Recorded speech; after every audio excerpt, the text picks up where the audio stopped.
Imagine a place so vast that it swallows time zones. A land that stretches across the top of the world like a crown of ice, covering nearly 10% of the Earth's land surface. This is Siberia.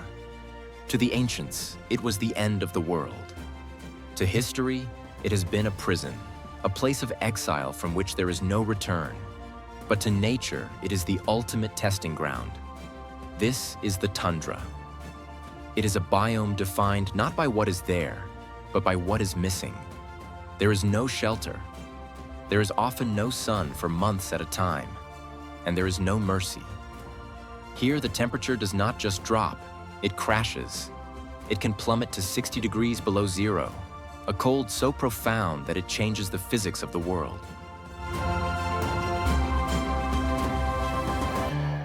At these temperatures, metal becomes brittle and snaps like glass. Human breath turns instantly into crystals of ice. Exposed skin freezes in seconds. The air itself feels thick, heavy, and sharp in the lungs. In this frozen vacuum, the silence is terrifying. It is a white silence that stretches for thousands of miles, broken only by the sound of trees exploding from the pressure of their own freezing sap, or the howling of the wind. The purga, a blizzard that hits with the force of a hurricane, burying everything in a tomb of blinding snow. Winter here is not a season. It is the default state of existence. The ground is locked in permafrost, a layer of soil that has remained frozen since the last ice age, hard as concrete and impermeable to roots. For most life on Earth, this environment is a death sentence. To stop moving is to die. To make a mistake is to die. To be born too late in the season is to die. Yet, incredibly, this white hell is not empty. Against all biological logic, life thrives here. But the creatures that call Siberia home are not normal animals. They are evolutionary marvels, forged in the furnace of the freezing dark. They are the survivors of a genetic bottleneck where the weak were culled thousands of years ago. Over the next hour, we will trek across this frozen frontier to meet the masters of the cold. We will witness the largest cat on the planet, a tropical hunter adapted to the snow, patrolling his domain like a ghost. We will stand with prehistoric beasts that form living fortresses against the storm. We will run with the packs that conquer through exhaustion, and we will face the small, furious demons that fear nothing. This is a story of resilience pushing the boundaries of biology. It is a look at life living on the razor's edge of what is possible. Prepare to enter the ice. Welcome to the Siberian tundra. We begin our journey at the southern edge of the frozen world, where the boreal forest meets the biting winds of the tundra. Here, in the primary region of the Russian Far East, exists a biological impossibility, a creature that feels like a mistake in the landscape. When we think of the ice, we think of the polar bear or the reindeer. We do not think of the tiger. Yet, here he is, the Amur tiger, commonly known as the Siberian tiger. He is a burning ember lying on a sheet of ice, the undisputed emperor of the threshold. To see a Siberian tiger in the wild is to witness the absolute apex of feline evolution. He is the largest cat on the planet, a massive engine of muscle and fur that dwarfs the African lion. A dominant male can weigh over 300 kilograms and measure more than 3 meters from nose to tail. But sheer size is a liability in the cold. It requires energy to heat. So, nature has redesigned him. He is stockier and denser than his tropical cousins in Bengal. He carries a layer of abdominal fat, 5 centimeters thick, that acts as internal insulation, a biological furnace keeping his core warm when the air temperature drops to 40 degrees below zero. His coat is a marvel of engineering. In the summer, it is coarse and sparse, but as winter descends, the tiger undergoes a transformation. He grows a winter pelage that is incredibly dense, with thousands of hairs per square centimeter. The fur around his neck thickens into a heavy ruff, appearing like a scarf, protecting the vital arteries in his throat from the biting wind.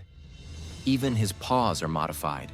They are enormous, far wider than a lion's, acting as natural snowshoes.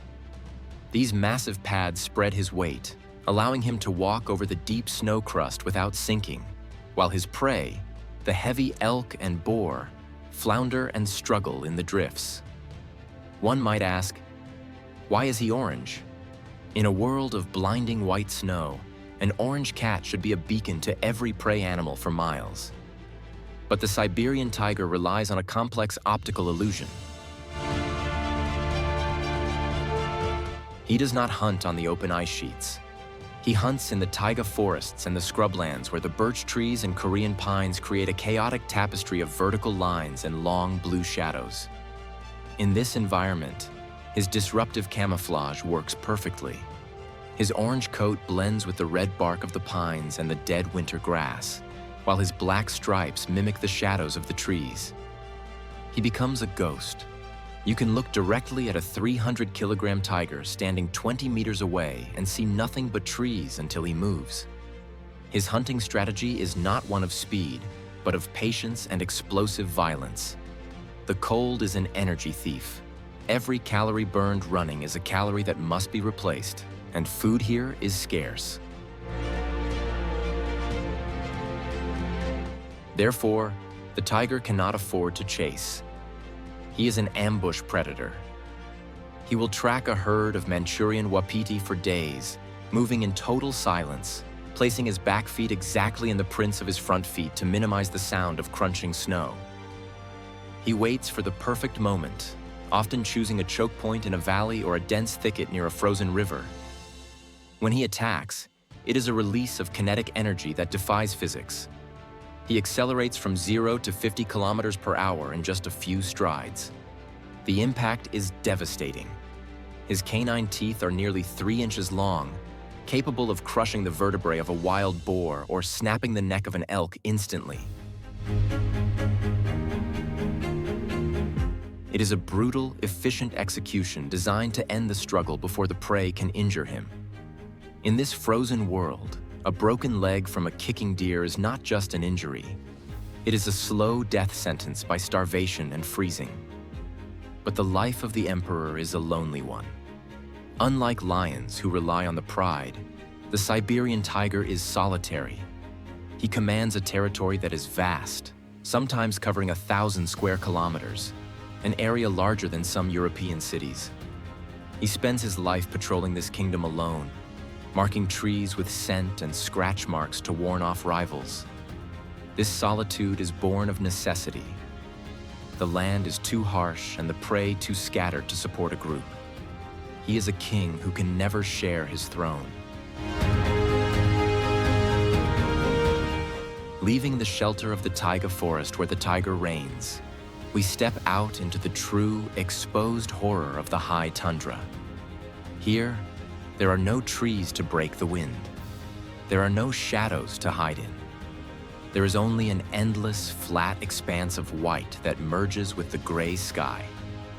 In this desolation, where the gale force winds strip the heat from any living body in minutes, we find a creature that looks like it walked straight out of a cave painting. The Musk Ox. They are the time travelers of the North. While their contemporaries, the woolly mammoth and the saber-toothed cat, vanished into extinction 10,000 years ago, the Musk Ox refused to die. To look at a herd of them standing knee-deep in a blizzard is to look back into the Pleistocene era.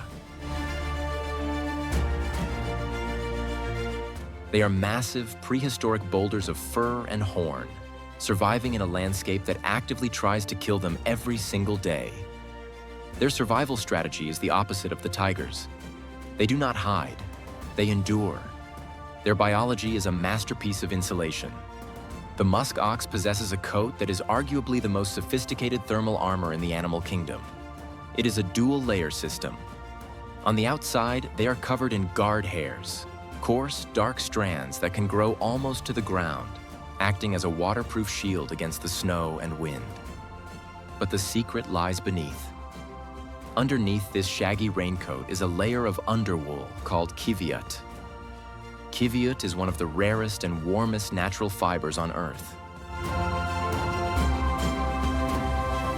It is 8 times warmer than sheep's wool and finer than cashmere. This ultra-dense layer traps a pocket of warm air against the animal's skin, creating a microclimate so efficient that snow does not even melt on their backs. A musk ox can be covered in a layer of frost and snow, looking like a frozen statue, while its skin temperature remains perfectly normal. They are so well insulated that their biggest problem in the winter is not freezing to death, but overheating if they run too fast. But the cold is not the only enemy. The tundra is patrolled by packs of wolves, hungry and desperate. For most herbivores, the defense against wolves is speed, to run, to scatter, to outpace the predator. The musk ox knows that in deep snow, running is suicide. It exposes their vulnerable hindquarters and separates the calves from the mothers. So they choose a different tactic. They choose the phalanx.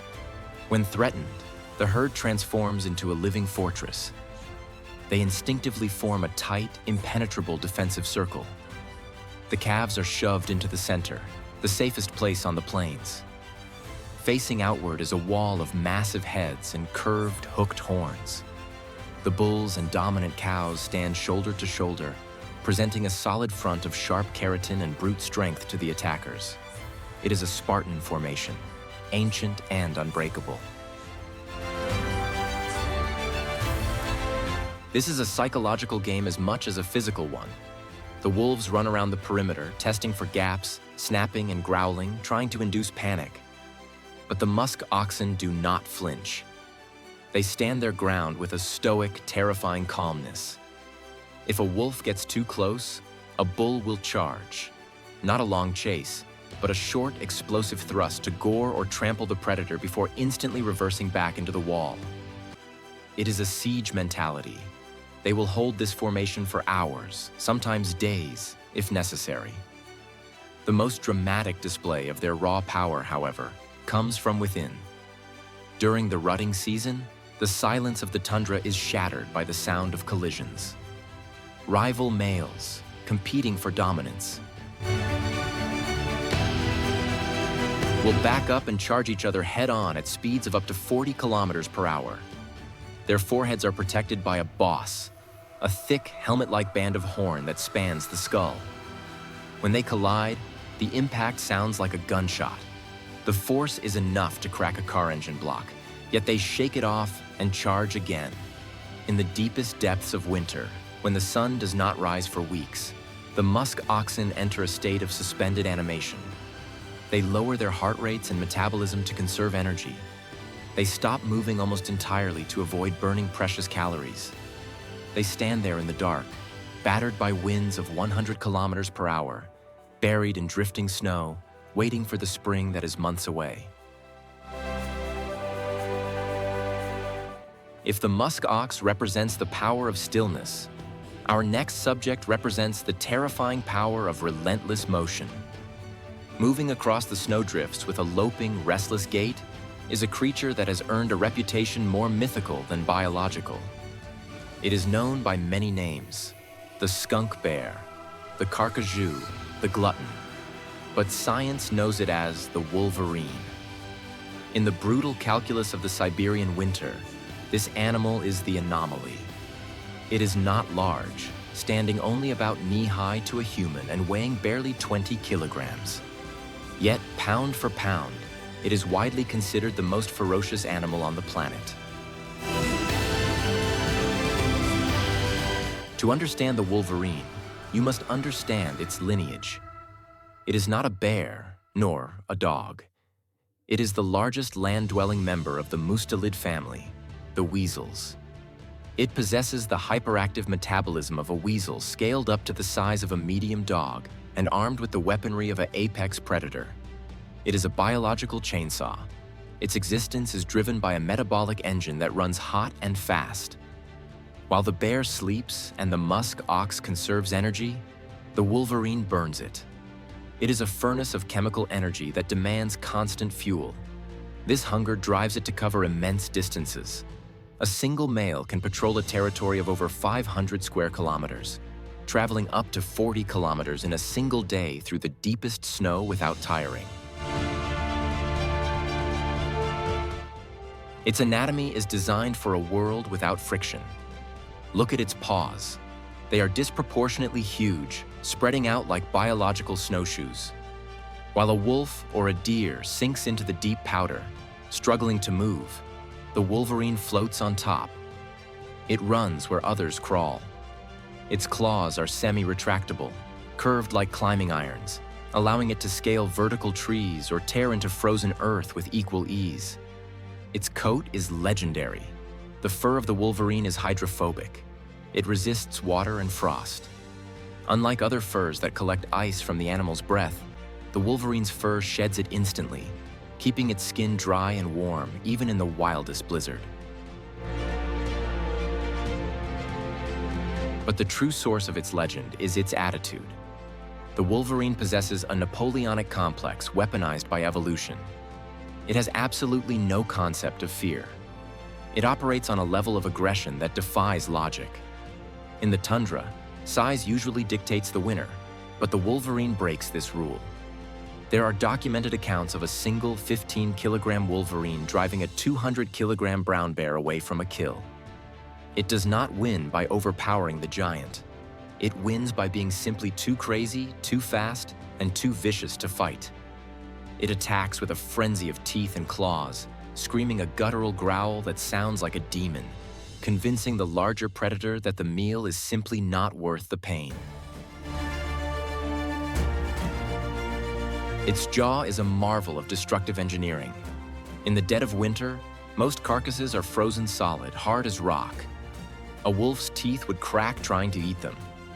The Wolverine, however, has a special adaptation. Its molars are rotated 90 degrees inward, and its jaw muscles are attached to a massive sagittal crest on its skull. This gives it a bite force capable of crushing frozen bone like glass. It eats what others leave behind: the marrow, the teeth, the hooves. It is the ultimate scavenger, the janitor of the ice, cleaning up the dead to fuel its own fire. There is a solitary grimness to the Wolverine. It is a phantom that rarely tolerates its own kind. They are the wandering spirits of the North, always moving, always hungry, always angry. In a world that tries to crush life with cold and wind, the Wolverine pushes back with pure, unadulterated rage. It is a reminder that in the wilderness, it is not always the biggest who survive, but the ones who want it the most.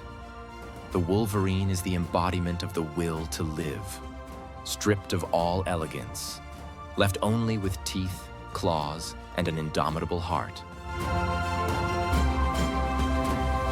We have seen the solitary power of the tiger and the lonely rage of the Wolverine.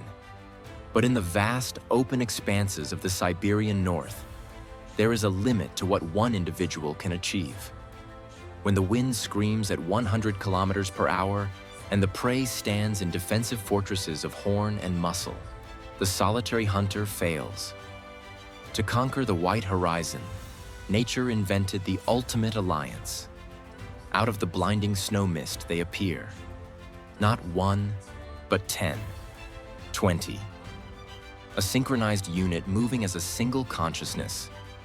The Arctic wolf. This is a distinct subspecies, forged by a cold that would kill its southern cousins. Look closely at his silhouette. He is a study in Allen's rule, the biological principle that states animals in cold climates evolve shorter limbs and extremities to minimize heat loss. His ears are smaller and more rounded than a gray wolf's, designed to reduce surface area and prevent frostbite. His muzzle is shorter. He is more compact, a heat-conserving engine wrapped in a coat of pristine white. This coat is his uniform. In the winter, it is indistinguishable from the landscape. A pack of Arctic wolves can be standing on a ridgeline, watching you, and until they move, they are simply snowdrifts. This camouflage allows them to become the phantom army, appearing and disappearing like ghosts. But the true miracle is found in their feet. When a wolf stands on ice that is minus 50 degrees, his paws should freeze solid. They do not. He possesses a biological heat exchanger system in his legs. The arteries carrying warm blood from the heart run right next to the veins carrying cold blood from the paws. The warm blood preheats the cold blood before it returns to the body core, and the cold blood cools the warm blood before it reaches the toes. This keeps the paw temperature just above freezing, warm enough to prevent tissue damage, but cool enough not to melt the snow and create ice balls between the toes. It is a marvel of fluid dynamics. But biology is only half the story. The Arctic wolf is a psychological warrior. His hunting strategy is known as attrition warfare. He does not hunt by stealth like the tiger. He hunts by endurance. The pack will locate a herd of musk oxen or reindeer and simply walk towards them. They test the prey with a terrifying stare. They are looking for the flinch. They are looking for the limp. They are looking for the one animal that is slightly slower, slightly older, or slightly sick. When the chase begins, the wolf reveals his true power. He is not a sprinter. He is a marathon runner of death. He can maintain a lope for kilometers, crossing vast distances without breaking stride. He does not need to be faster than the reindeer's top speed. He just needs to be faster than the reindeer's exhaustion. The pack rotates positions. The lead wolf breaks the trail through the deep snow, burning the most energy, while the others follow in his wake to conserve strength. When the leader tires, he drops back, and a fresh wolf takes the point. It is a relay race where the finish line is a kill. The kill itself is not clean. Unlike the tiger, which delivers a surgical bite to the neck, the wolf lacks the size to kill instantly. The pack attacks from the rear, tearing at the hamstrings and flanks, bleeding the prey out, dragging it down through the sheer weight of numbers. It is a brutal, chaotic, and messy business, but in the tundra, there is no room for ethics. There is only the binary of eating or starving. Yet behind this violence lies a family bond that is one of the strongest in the animal kingdom. The pack is not just a hunting party, it is a nuclear family. Usually led by an alpha pair, the parents. The rest of the pack are aunts, uncles, and siblings from previous years. They share everything. When food is scarce, the pups eat first. They bring food back to the den in their stomachs, regurgitating it for the young or for members who stayed behind to babysit. In the dead of winter, when the polar night covers the land in eternal darkness, the pack reinforces its bond through sound. The howl of the Arctic wolf is the haunting soundtrack of Siberia. It is a sound that carries for miles in the crisp, frozen air, allowing separated members to find each other in the void.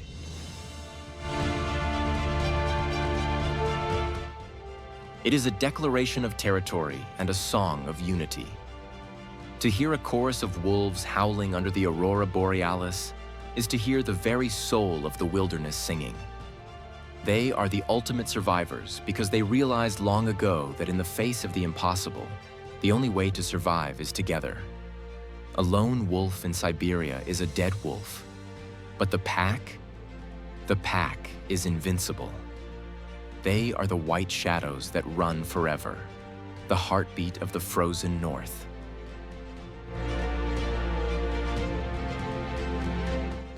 We conclude our journey not with a roar, nor with a stampede, but with a silence so absolute it screams.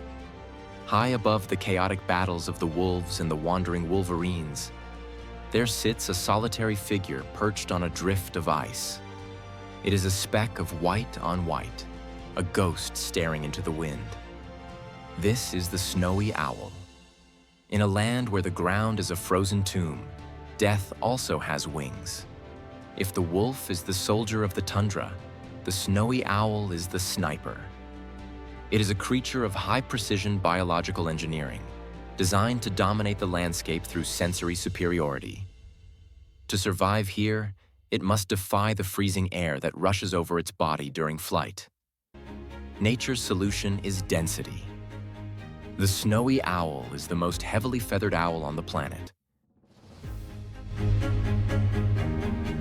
Its plumage is not just a covering, it is a suit of armor. It has feathers covering its legs, its toes, and even the base of its beak. It looks like it is wearing thick winter boots.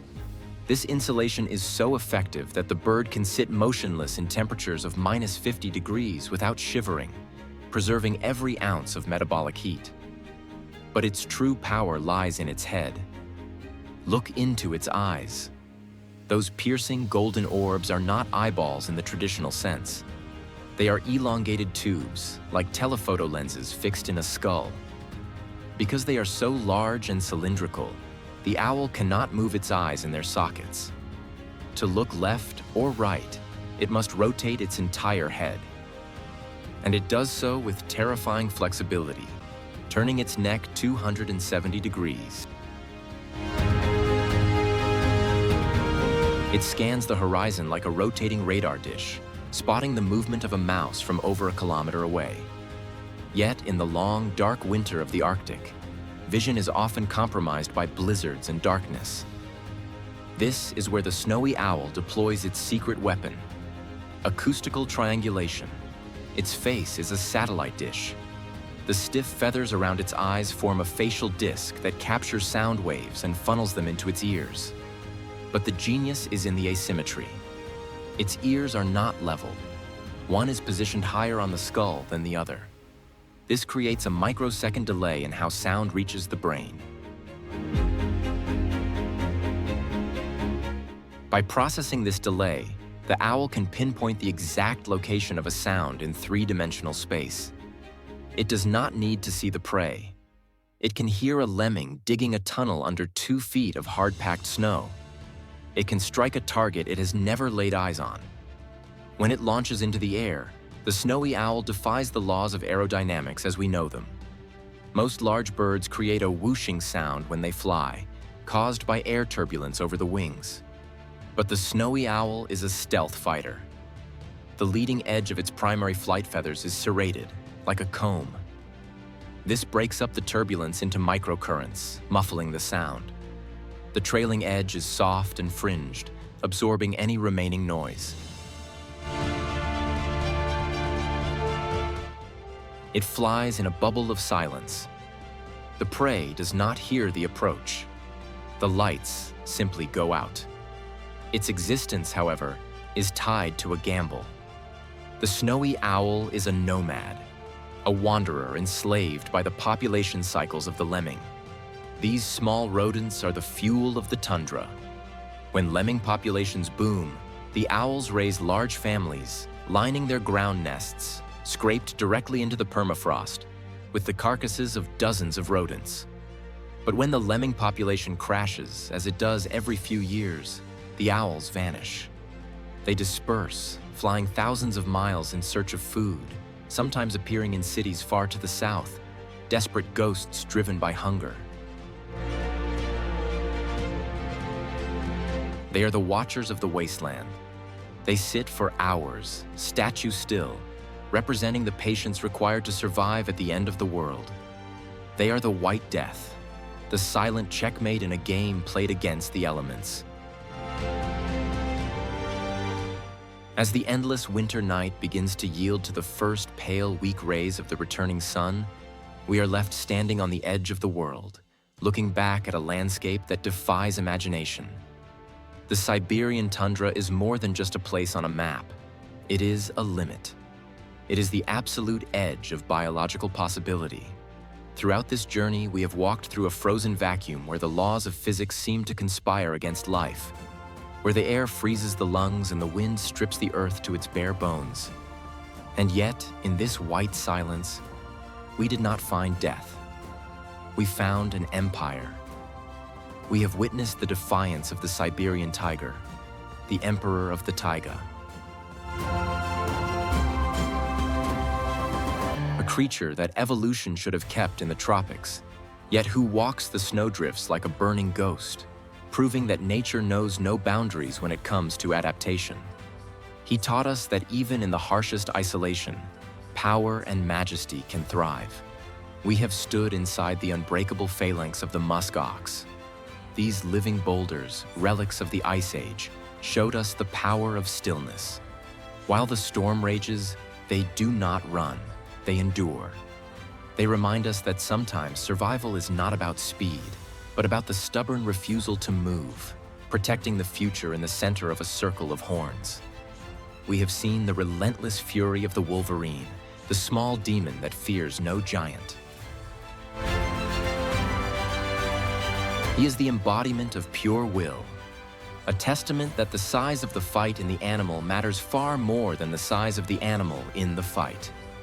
We have run with the Phantom Army, the Arctic wolves. In their synchronized movements and shared breath, we saw the ultimate truth of the North, that in the face of the impossible, unity is the only salvation. They survive because they are one. And we have watched the silent vigil of the snowy owl, the white death that sees the unseen. A master of patience who waits for the world to reveal itself, proving that in a chaotic environment, clarity and precision are the keys to longevity. These creatures are not merely survivors. They are the triumphs of evolution. They have been forged in the furnace of the freezing dark, sculpted by the wind and hardened by the ice. They exist on the razor's edge in a delicate balance that has held for millennia. But this balance is shifting. As our world changes, their frozen fortress is under threat, making their stories not just fascinating, but urgent. To witness them now is a privilege. To understand their struggle is a duty. The tundra teaches us a profound lesson, that life is tenacious. It is stubborn. It is beautiful in its brutality. Even here, where the earth is frozen hard as iron, the heart of the wild still beats, strong and rhythmic, under the snow.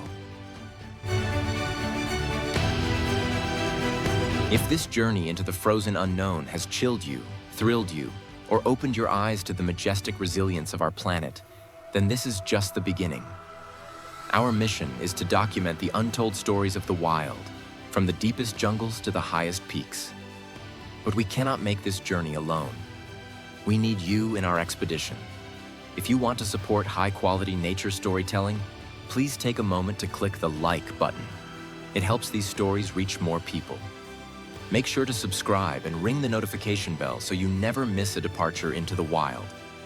And tell us in the comments below, which of these winter warriors impressed you the most? Was it the tiger's power or the wolf's unity?